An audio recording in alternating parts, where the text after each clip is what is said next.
अस्सलाम वालेकुम warahmatullahi wabarakatuh। जी, आज हम लोग डिस्कस करेंगे एडजस्टिंग एंट्री का क्वेश्चन। ठीक है, बेसिक लेवल का कि हमने जो पिछली वीडियो में रूल्स ऑफ एडजस्टिंग एंट्रीज किए थे, तो हम वो देखेंगे। लेकिन उससे पहले, क्वेश्चन पे जंप करने से पहले हम एक चीज़ को रिवाइज कर लेते हैं, फाइनेंशियल ईयर्स को। ठीक है, what is mean by financial year? Financial year basically आपका 12 मंथ का पीरियड को अकाउंटिंग में फाइनेंशियल ईयर बोला जाता है, क्योंकि आप जो भी फाइनेंशियल्स बनाते हो, इनकम स्टेटमेंट, बैलेंस शीट और वो एक पीरियड के लिए बनाते हो या पर्टिकुलर डेट के लिए बनाई जाती है। जो भी आप रिपोर्ट बनाते हो पर्टिकुलर पीरियड के लिए बनाते हो। ठीक है, तो वो पीरियड से क्या मुराद है? वो पीरियड हमारा फाइनेंशियल ईयर कहलाता है। अब वो फाइनेंशियल ईयर दो तरह के हैं। एक कहलाता है कैलेंडर ईयर, कि मतलब कंपनी कैलेंडर ईयर को ही फॉलो कर रही है फ्रॉम जनवरी टिल, ये जनवरी से स्टार्ट हो रहा है, जनवरी 2024 से दिसंबर 2024 तक ये एंड होगा। ठीक है, अब इसमें हो सकता है बाज़ औक़ात ऐसा होता है, हमें कैलकुलेशन करनी होती है 6 6 मंथ की। तो हमें देखना होता है हमने क्या चीज़ कहाँ परचेज़ की। फॉर एग्जांपल के तौर पे आपने कोई मशीन परचेज़ की, मशीन आपने यहाँ पे मई में परचेज़ की, तो मैं डेप्रिसिएशन भी चार्ज क्या करूँगा इधर, बाकी सिर्फ इन्हीं मंथ्स का चार्ज करूँगा ना। जनवरी मार्च अप्रैल का तो नहीं करूँगा, जनवरी फरवरी मार्च का नहीं करूँगा, शुरू के 3 4 महीने का नहीं करूँगा। मैं 5th मंथ से स्टार्ट करूँगा। राइट। तो इसी तरीके से हम जब एडजस्टिंग एंट्री कर रहे होते हैं, उसमें हमें पीरियड का ध्यान रखना पड़ता है या नंबर ऑफ मंथ्स का ख्याल रखना पड़ता है। तो हमें ये पता होना चाहिए सवाल स्टार्ट करने से पहले कि फाइनेंशियल ईयर का मतलब क्या होता है, और कंपनी कौन सा फाइनेंशियल ईयर फॉलो कर रही है। आइदर कैलेंडर ईयर फॉलो कर रही है और आइदर फाइनेंशियल ईयर फॉलो कर रही है। ये कैलेंडर ईयर तो हमें समझ आ गया। फाइनेंशियल ईयर सर कौन सा होता है? Financial year from July to June. ये देखो जुलाई से स्टार्ट हो रहा है। ठीक है, ये देखो जुलाई से स्टार्ट हो रहा है और जून पे एंड हो रहा है। राइट। तो दैट मीन्स आपका ये चीज़ इस तरीके से चेंज हो रही है। और इसमें देखो फर्स्ट मंथ कौन सा है? जुलाई, सेकंड अगस्त, थर्ड फोर्थ फिफ्थ। वहाँ पे फिफ्थ कौन सा है कैलेंडर ईयर पे? मई। लेकिन यहाँ पे 5th मंथ की अगर बात की जाए तो वो कहलाएगा आपका नवंबर। राइट। आई होप समझ आ गया होगा। अब हम जंप करते हैं अपने क्वेश्चन पे। ठीक है, चलें।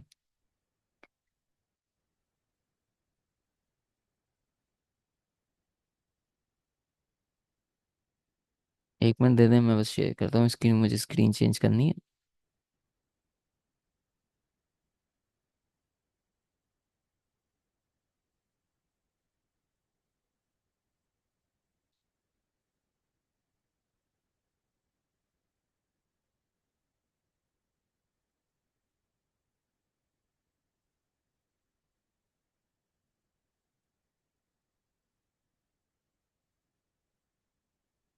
चल।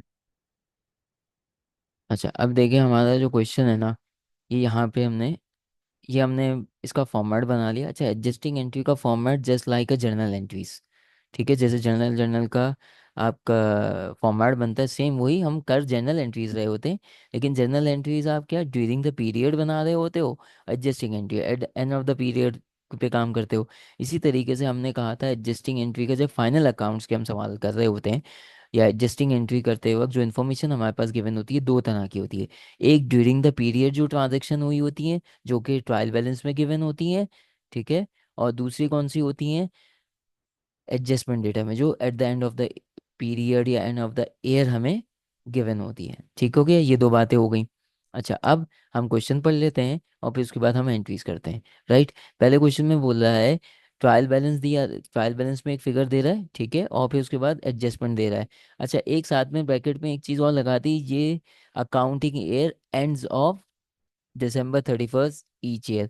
अच्छा, अब हम एग्जाम्पशन लेके सारे इस सवालात में सब में यही लेके चलेंगे कि ये सब में क्या कंसिडर कर रहा है, दिसंबर को लेके चल रहा है। इसका जो वो है पीरियड जो है वो दिसंबर का है। तो हम दिसंबर के हिसाब से ही अकॉर्डिंगली, मतलब जनवरी से दिसंबर वाला हिसाब से चलेंगे। राइट। चलें। अच्छा, अब पहला, सबसे पहले क्या कर रहा है? हमने कहा था सर, ये बोल रहा है ट्रायल बैलेंस में क्या दिया हुआ है? प्रीपेड दिया हुआ है। टीबी में क्या दिया हुआ है? प्रीपेड दिया हुआ है, कि प्रीपेड इंश्योरेंस गिवन है। ठीक है, मतलब एसिड दिया हुआ है, करंट एसिड। और एडजस्टमेंट डेटा में क्या दिया, पेड, पेड का मतलब हमेशा एक्सपेंस होता है। एक चीज़ तो ये समझ लें हम। अच्छा, अब इसने बोला है एक्सपेंस तो है, लेकिन ये एक्सपेंस कब का है, क्या इन्फॉर्मेशन है एडजस्टमेंट में, वो पढ़नी पड़ेगी हमें। ठीक है, इसने डायरेक्टली एक्सपेंस नहीं लिख दिया, हमें एक्सपेंस कैलकुलेट करना पड़ेगा। अब हमें चेक करना है एक्सपेंस की एंट्री होगी या फिर प्रीपेड की। हमने कहा था जब कभी भी डिफरेंट अकाउंट्स होंगे तो हमेशा एडजस्टमेंट एंट्री, एडजस्टमेंट वाले डेटा को कंसिडर करेंगे। ठीक है। तो अच्छा, अब इधर क्या कर रहे हैं, इधर अमाउंट तो गिवन है नहीं विद रिस्पेक्ट टू एक्सपेंस, तो हमें एक्सपेंस का अमाउंट कैलकुलेट करना पड़ेगा। इधर हमें हेड्स तो दे दिए, प्रीपेड और पे एक्सपेंस दे दिया। ठीक है। प्रीपेड कितना है हमारे साल, ड्यूरिंग द पीरियड आपका प्रीपेड कितना था, 5,000। अच्छा, इसमें साथ ने लिख दिया इंश्योरेंस वॉज पेड, हमने जो इंश्योरेंस पे किया था 1 ईयर के लिए। ठीक है, और कब किया था, ऑन जुलाई 1 को। ये हमें ट्रायल बैलेंस में जो गिवन आ रहा है अभी राइट नाउ, ये आपके पास 5,000 रुपये प्रीपेड जो था वो जुलाई में पे किया था। दैट मीन्स आज एक्सपेंस कितना हो गया होगा। तो हम क्या करेंगे, ये हम ये ले रहे हैं कि जुलाई, जुलाई का मतलब 1 ईयर। अब 5,000 रुपये पूरे साल के दिए, तो इसको मैं अगर डिवाइडेड बाय 12 कर दूं तो एक महीने का आ गया हमारे पास, 1 मंथ का हो गया। तो 416.66 या 67। ठीक है।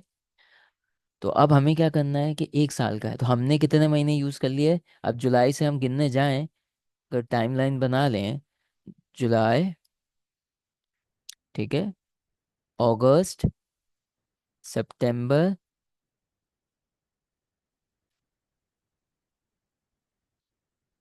अक्टूबर, नवंबर, दिसंबर। ठीक है। हमने दिसंबर पे क्यों रोक दिया, क्योंकि सर हम दिसंबर पे एंड कर रहे हैं इस लाइन की वजह से। ये हमें जो लाइन गिवन है, ये सेंटेंस जो गिवन है, दिसंबर तक करना है। तो 6 मंथ्स होते हैं, तो इसका मतलब ये हो गया कि हमने जो ये 5,000 डिवाइडेड बाई 12 किया था, इसको मल्टीप्लाई बाय 6 कर दो, तो 2,500 आ गया। या फिर तो हम एंट्री क्या करेंगे, insurance expense debit, prepaid expense credit, entry कर लेते हैं हम लोग। ठीक है, insurance expense debit, prepaid insurance credit, 2,500 से, ये 2,500 से। अच्छा, एक तरीका और भी था कि हमें पता है पूरे साल का 5,000 है, और पूरे साल में 12 महीने 12 मंथ्स होते हैं, और हमें कितने यूज़ किया, 6 मंथ्स, मतलब सेमी एनुअली डिवाइडेड बाई 2 कर दिया। ठीक है, एक तरीका ये भी था। दूसरा, ये 5,000 था, फिर इसका 50% कितना होता है, 25, 25 माइनस कर दिया 2,500। तो इस तरीके से कर सकते हैं हम लोग। ठीक है, बोथ आ करेक्ट। अब ऐसा कर लें, ऐसे कर लें, आंसर वही आएगा। हाँ, बाज़ अवत कुछ राउंडिंग की वजह से ये तो राउंड सही आ गया एग्जैक्ट मंथ से, बाज़ अवत राउंडिंग में होता है तो 2 डेसिमल पे ले लेते हैं तो प्रॉब्लम नहीं होती। ठीक है, पहली एंट्री हमारी हो गई। अच्छा, इसी तरीके से अब हम दूसरी एंट्री सीखते हैं। दूसरी एंट्री में क्या बोलता है, ट्रायल बैलेंस में prepaid rent 6,000 rupees, adjustment data, rent was paid on 1 January for 2 years. 2 years का इन्होंने वो कर दिया, कब पे किया था, जनवरी में। कब की पे किया है, जनवरी में। तो जनवरी का मतलब ये हो गया कि हमने जनवरी में, और आज कहाँ खड़े हुए हैं हम, एडजस्टिंग एंट्री कब बनाते हैं, दिसंबर, फॉर द पीरियड दिसंबर। ठीक है, एक काम करते हैं हम यहाँ पे लिख लेते हैं आसानी के लिए, for the period ended December 31। ठीक है, ईयर गिवन नहीं है इसलिए मैं ईयर लिख नहीं रहा, और ईयर गिवन होता तो ईयर भी लिख लेते हैं। ठीक है, 31 दिसंबर, December 31, ये हमने लिख लिया। ठीक है, तो इसका मतलब ये हो गया हमने जनवरी में 2 साल का दिया था, तो जनवरी से दिसंबर एक साल हो गया, साल, एक साल के 6,000 रुपये हुए। इसको डिवाइडेड बाय 2 कर दो, तो 3,000 आ जाएगा। और ऐसे समझ में ना आए तो आप क्या करो, इसको ये भी कर सकते हो कि हमें पता है ना 2 साल का है, 6,000 डिवाइडेड बाय 2, तो भी 3,000 आ गया। या फिर डिवाइडेड बाय 24 मल्टीप्लाई बाय 12, कि 2 साल में कितने महीने होते हैं, 24 मंथ्स। ठीक है, डिवाइडेड बाय 24 मल्टीप्लाई बाय 12, एक साल का चाहिए, राइट। लेकिन आसान तरीका जो है वो डिवाइडेड बाय 2 कर दें तो 2 साल का आ जाएगा, एक साल पर ईयर आ जाएगा। ठीक है। Right. Rent expense debit, prepaid rent credit. Sir ये क्यों किया? देखो हमने टीवी में क्या गिवन था, प्रीपेड, और एडजस्टमेंट में क्या गिवन था, वही एक्सपेंस। राइट। तो इस तरीके से हम लोग पेड की वजह से हमने देखा। ठीक है, ओके हो गया। इसी तरीके से आप थर्ड वन पे आ जाए। थर्ड वन बोल रहा है ट्रायल बैलेंस में क्या दिया हुआ है, office equipment non current asset दिया हुआ है 5000 रुपीज, और क्या साथ में दे रहा है, डेप्रिसिएशन एक्सपेंस दे रहा है। क्या दे रहा है, डेप्रिसिएशन एक्सपेंस। हमें पता है जब कभी भी डेप्रिसिएशन एक्सपेंस की बात करता है तो हमें एसेट चाहिए होता है।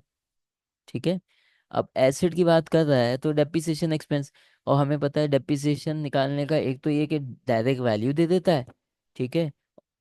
वैल्यू नहीं दे देता, परसेंटेज हमें कैलकुलेट करना पड़ता है, तो इसमें हम क्या करेंगे, 50,000 मल्टीप्लाई बाय 0.1%, 0.1, या फिर 50,000 मल्टीप्लाई बाय 10%। ठीक है। तो इससे आप क्या आ जाओगे, आपका, तो इसकी फिक्स एंट्री क्या है, depreciation expense debit, allowance for depreciation credit, और एंट्री क्या बनाएंगे, simple is that 50,000 multiply by 0.1। ये 0.1 कैसे आया, 10% इसका 0.1, मतलब 10% को 10 डिवाइडेड बाय 100 कर दिया तो 1.1 आता है। ठीक है। आई होप मैथ्स आती है सबको।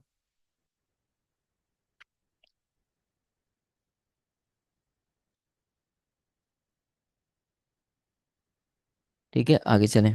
सिंपल हो गया ये। हाँ, यहाँ पे बाजू का मल्टीपल फर्नीचर्स होते हैं ना, इसमें तो एक ही फर्नीचर, एक ही ऑफिस इक्विपमेंट है, एंट्री वाइज चल रहा है, तो प्रॉब्लम नहीं है। बाजू का अब जब क्वेश्चन फाइनल अकाउंट्स का कर रहे होते हैं, तो जिस चीज़ का करते हो ना उसके आगे लिख दो ये डेप्रिसिएशन किसका है, इक्विपमेंट का है, फर्नीचर का है, हमारे केस में इक्विपमेंट का है, तो इक्विपमेंट कर दिया। ठीक है। ये इनकम स्टेटमेंट का आइटम है, ये बैलेंस शीट का आइटम है। ठीक है, आ जाओ। Fourth one, account receivable. Account receivable की जब भी बात आएगी तो किसकी, बेड डेट्स की बात आएगी।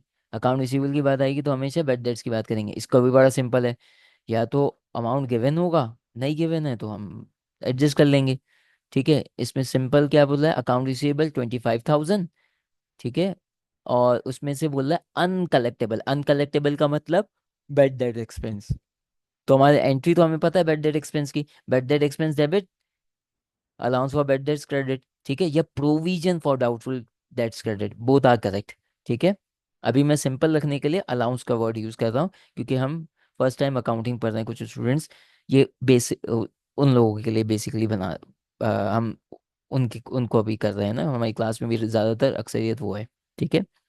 तो uncollectable account estimated to 2.5 of accounts receivable, तो 25 मल्टीप्लाई बाय 2.5%, तो हमारे पास क्या आ जाएगा, उसकी बैड डेट्स की वो आ जाएगी एंट्री। तो सबसे पहले क्या कर रहे हैं, bad debt expense debit, allowance for bad debts credit, या फिर प्रोविजन फॉर डाउटफुल क्रेडिट। ठीक है। इसको क्या किया, 25,000 मल्टीप्लाई बाय 2.5%। ठीक है। आप कैलकुलेटर में कर लीजिएगा। राइट। फोर्थ एंट्री भी हो गई। अब आ जाए सर, हमारे पास आ गई फिफ्थ वन। हम थोड़ा सा फास्ट चलेंगे। Trial balance. अच्छा, अब ट्रायल बैलेंस में क्या गिवन है, आगे आ जाओ। हमें टीबी में गिवन है, टीबी में गिवन है सेल, ये आ गया एक्सपेंस। ठीक है, मैं एक्सपेंस लिख रहा हूँ, चलो पूरा लिख लेते हैं, एक्सपेंस। और एडजस्टमेंट में क्या गिवन है, आउटस्टैंडिंग। आउटस्टैंडिंग का मतलब होता है पेएबल, पेएबल का मतलब होता है अक्रूड। तो मतलब ये अक्रूड है, जब भी अक्रूड का हमें पता हो तो हम लोग को ट्रायल बैलेंस में देखने की जरूरत नहीं होती, सिर्फ अक्रूड को ही कंसिडर कर लेते हैं। आउटस्टैंडिंग कितना है आपका, शुरू में कितना था, 55,000 एक्सपेंस दिया हुआ है, और उसमें आउटस्टैंडिंग कितना है, 12,000। तो आप क्या करोगे, सीधा सीधा क्या करोगे, आउटस्टैंडिंग है, salaries expense debit, salaries payable credit 12,000, simple adjustment data से अमाउंट पास हो जाएगा। राइट। ये अक्रूड एक्सपेंस वाली एंट्री थी, जो हमारा रूल नंबर 1 था। फिर अब आ जाए टीबी पे। TV advertising expense, TV advertising expense दे रहा है और नीचे दे रहा है, दोनों जगह एक्सपेंस है। देखो, अब जब जब कभी भी हमें कहा टीबी में भी एक्सपेंस, टीबी में भी एक्सपेंस है, और एडजस्टमेंट में भी एक्सपेंस है, तो हम क्या बोल सकते हैं, दोनों जगह एक्सपेंस है ना, एक्सपेंस एक्सपेंस, ये 12, ठीक है, और 14,000। अच्छा, अब हमने कहा था जब कभी भी सेम होगा तो डिफरेंस लिया जाएगा, लेकिन उससे पहले एक रूल और अप्लाई होगा। हमने कहा था कि सर ट्रायल बैलेंस में अमाउंट ज़्यादा होना चाहिए। अगर ट्रायल बैलेंस का अमाउंट ज़्यादा हुआ तो ये वाला रूल अप्लाई होगा कि डिफरेंस ले लेंगे और अपोजिट एंट्री पास कर लेंगे प्रीपेड की। लेकिन इधर क्या हो रहा है सर, ट्रायल बैलेंस में तो ज़्यादा है, तो किसकी एंट्री होगी, अक्रूड की। ठीक है, किसकी होगी, अक्रूड की। तो अक्रूड कंसिडर होगा कि हमारा पूरे साल का जो एक्सपेंस हुआ है 14,000 हुआ है, हमने कितना रिकॉर्ड किया है, 12,500। तो हम डिफरेंस तो ज़रूर लेंगे कैलकुलेशन के लिए, क्योंकि हमें एग्जैक्टली अमाउंट नहीं बताया उसने। ठीक है, तो हमें ये बताना है कि हमारा डिफरेंस कितना रिकॉर्ड नहीं किया, वो डिफरेंस तो लेंगे, लेकिन एंट्री किससे पास करेंगे, एक्सपेंस से ही। अक्रूड की एंट्री पास करेंगे बेसिकली, जो डिफरेंस अमाउंट की है। ठीक है,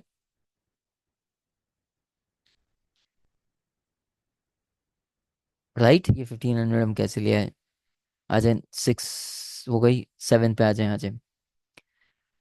ऑफिस सप्लाईज, ऑफिस सप्लाईज का नाम जब भी आएगा जो, और एडजस्टमेंट डेटा। ठीक है, ऑफिस सप्लाईज की बात है, प्रीपेड है, क्योंकि इसके आगे एक्सपेंस नहीं लिखा हुआ। Office supplies consider as prepaid when given in the trial balance. और साथ में क्या दे रहा है, ऑफिस सप्लाईज यूज्ड, यूज्ड का मतलब क्या था, कंज्यूम, एक्सपेंस। ठीक है, expired, these are the expenses, expense given है।